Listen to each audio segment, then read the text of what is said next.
Hello learners. आज हम industrial pollution and environmental degradation के बारे में डिस्कस करेंगे। ये 10th क्लास की ज्योग्राफी का चैप्टर है। उसका ये थर्ड पार्ट है। ओके, ये मैन्युफैक्चरिंग इंडस्ट्रीज चैप्टर का नेम है। Although industries contribute significantly to Indian economical growth and development, the increase in population of the land, water, air, noise, and a resulting degradation of the environment that they have caused cannot be overlooked. पर चाहे हम मानते हैं कि industries हमारी India की economy में बहुत अच्छा रोल प्ले कर रही हैं, ग्रोथ और डेवलपमेंट इनके कारण ही इकोनॉमिकल ग्रोथ हो रही है हमारी इंडिया की, मगर हम इसको ओवरलुक नहीं कर सकते कि इन्हीं के कारण लैंड, वाटर, एयर, नॉइस ये सभी पोल्यूशन हो रहे हैं, इन्वायरमेंट का डिग्रेडेशन हो रहा है इन्हीं इंडस्ट्रीज के कारण। Industries are responsible for 4 type of pollution. Industries के कारण ही 4 टाइप ऑफ पोल्यूशन हो रही हैं, air, water, land and noise pollution. The pollution industries also include thermal power plants. तो ये पोल्यूटिंग इंडस्ट्रीज में थर्मल प्लांट, पावर प्लांट्स भी आ जाते हैं। Air pollution is caused by the presence of a high proportion of undesirable gases। जो gases की ज़रूरत नहीं होती, अनडिज़ायरेबल गैसेस का प्रपोर्शन की प्रेजेंस हो जाती है जब, सच एज सल्फर डाइऑक्साइड हो गया, कार्बन मोनोऑक्साइड हो गया, ये जब एयर में मिल जाती हैं तो हम ये मतलब डिज़ायरेबल गैसेस नहीं है, तो ये अच्छी नहीं है एयर के लिए, हमारे लिए, तो इसीलिए इनको ये एयर को गंदा कर देती हैं। Air borne particles particular material contains both solid and liquid particles like a dust, spray, mist and smoke। तो ये देखो dust, spray and mist और smoke दोनों तरह का solid and liquid particles मिल जाते हैं, ये फैलाती हैं एयर में। स्मोक इज एमिटेड, स्मोक है जो धुआं होता है ना, बाय अ केमिकल, वो chemical and a paper factory में, ब्रिक किल्न्स में और रिफाइनरीज और स्मेल्टिंग प्लांट्स में, and burning of a fossil fuel in a big and a small factory that ignore pollution norms. तो ये सभी पोल्यूशन नॉर्म्स को इग्नोर कर रहे हैं। Okay, toxic gases leaks can be very hazardous with a long term effects. तो इससे बहुत खतर जिससे लॉन्ग टर्म इफेक्ट्स हो सकते हैं। Are you aware of the Bhopal gas tragedy? क्या आपको भोपाल गैस ट्रेजिडी के बारे में पता है? Air pollution adversely expect human health पे बहुत ज़्यादा फ़र्क पड़ता है, इफ़ेक्ट पड़ता है। एनिमल्स, प्लांट्स और बिल्डिंग एंड द एटमोसफियर सब के ऊपर बहुत ज़्यादा इफ़ेक्ट पड़ता है एयर पोल्यूशन होने के कारण। आगे है water pollution. Water pollution is caused by organic and inorganic industries waste and effluent discharge into river. तो रिवर में जो भी ये इनका वेस्ट होता है इंडस्ट्रीज का, वो जब वो डिस्चार्ज कर देती हैं रिवर में तो पानी गंदा हो जाता है। The main culprit in this raised are a paper, pulp, chemical, textile and dyeing, petroleum refineries, tanneries and electro planting industries that let out dire detergent, acid, salt and heavy metal like a lead and a mercury pesticides। ये सब कुछ discharge किया जाता है rivers में। Fertiliser, synthetic chemical with carbon, plastic and rubber etcetera into the water bodies. तो इससे क्या होता है, जो फ्लाई एशेज होते हैं, फोटो जिप्सम और iron and steel sludges are major solid wastage in India. तो इंडिया में ये सब कुछ ये मतलब डिस्चार्ज किया जाता है। आगे है thermal pollution. Thermal pollution of water occurs when the hot water, thermal pollution में क्या होता है, जब गर्म पानी को जो फैक्ट्री का होता है, थर्मल प्लांट्स का होता है, उसको वर्ड्स में ठंडे पानी में उसको ड्रेन कर दिया जाता है। What would be the effect of the aquatic life? भाई इक्वेटिक जो इसमें जानवर होते हैं, पानी में रहने वाले जीव जंतु हैं, उनके ऊपर क्या इफेक्ट पड़ेगा? भाई वो मर जाएंगे, है ना, नहीं वो रह पाएंगे। ठीक है। Wastage from the nuclear power plants, nuclear and weapon production facilities cause a cancer. इससे कैंसर हो सकते हैं, बर्थ डिफेक्ट्स हो सकते हैं, मिस कैरेजेस हो सकते हैं। Soil and water pollution are closely related. अगर सॉइल वाटर पोल्यूशन है तो जब वो वाटर सॉइल में जाएगा तो वो भी सॉइल भी पोल्यूशन हो जाएगी, पोल्यूट हो जाएगी। Dumping of the waste specially glass हो गए, harmful chemical industries, effluent packaging, salt and garbages render the soil useless. Rainwater percolates to the soil carrying the pollutant to the ground, and the groundwater also get a contaminated. आगे आते हैं noise pollution पे. Noise pollution not only result in irrigation and anger, irritation बोल रही हूँ, sorry for that भाई. Noise pollution से क्या होता है, इरिटेशन, चिड़चिड़ा हो जाता है एंड गुस्सा आने लग जाता है नॉइज़ पोल्यूशन में रहने वाले इंसान को. It can also cause a hearing impairment हो सकती है, कानों से सुनना बंद हो सकता है. इंक्रीजिंग हार्ट रेट इंक्रीज हो सकती है, ब्लड प्रेशर इंक्रीज हो सकता है, फिजियोलॉजिकल इफेक्ट हो सकते हैं. Unwanted sound is an irritant and a source of stress, इससे स्ट्रेस भी हो सकता है पर्टिकुलर पर्सन को.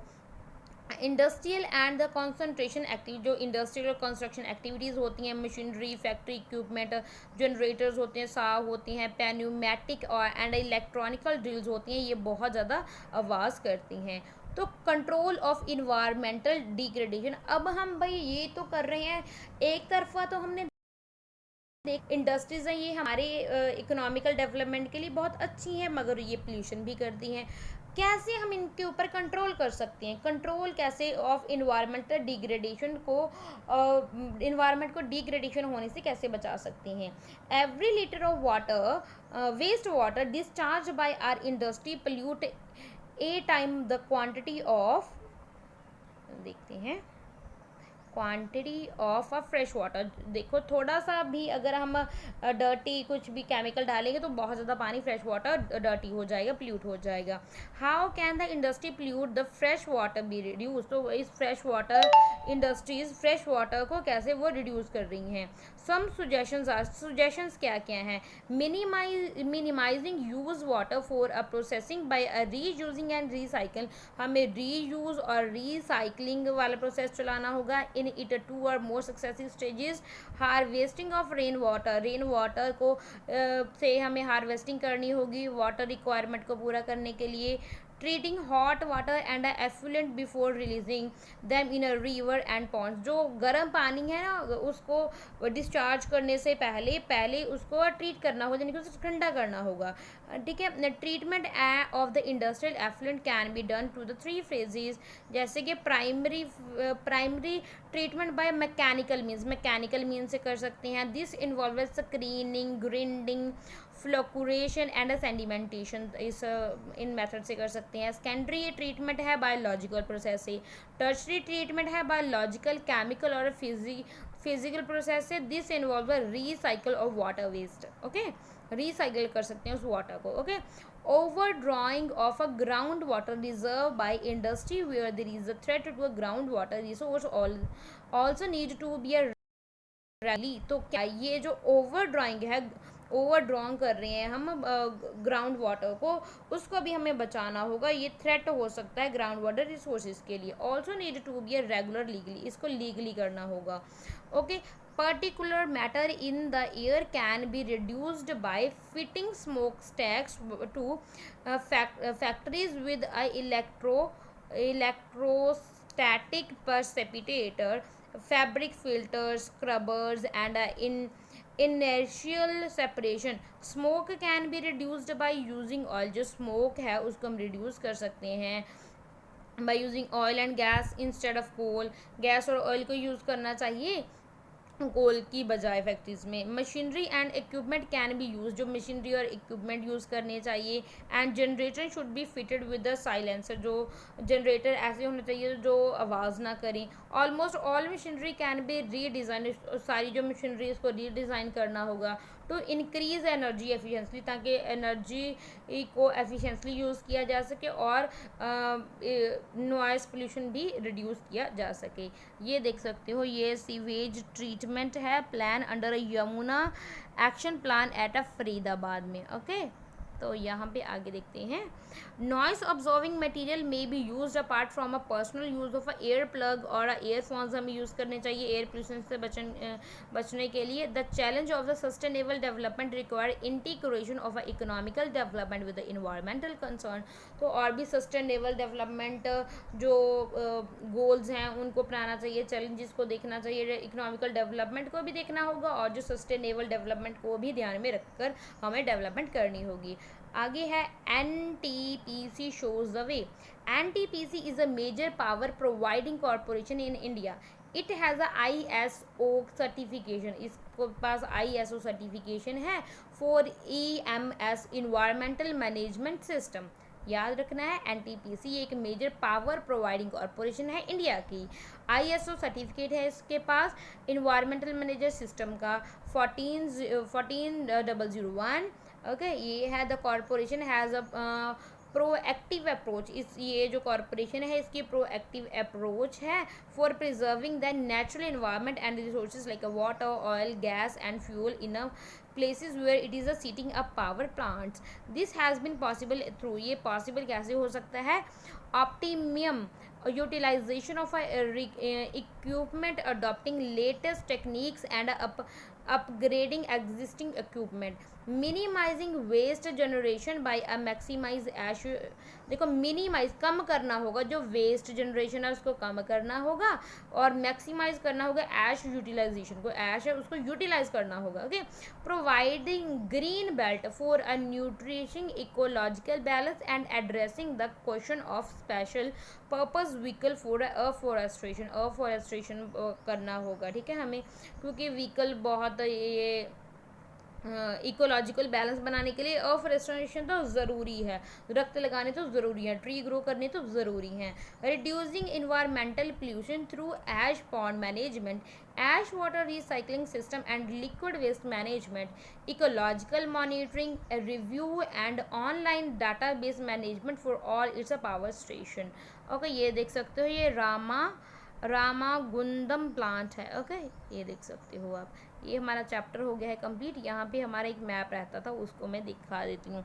ये सम सॉफ्टवेयर टेक्नोलॉजिकल पार्क हैं. ओके, पहले तो है ये श्रीनगर में, मोहाली में, नोएडा, जयपुर, गांधीनगर, इंदौर, मुंबई, पुणे, बेंगलुरु, मैसूर, तिरुवनंतपुरम, चेन्नई, हैदराबाद, विशाखापट्टनम, भुवनेश्वर, कोलकाता, गुवाहाटी. ये सभी क्या हैं, ये सब हैं some software technological park. Okay, chapter हमने कर लिया है कंप्लीट. आई होप आपको ईच एंड एवरीथिंग समझ में आया होगा. Thank you and God bless you.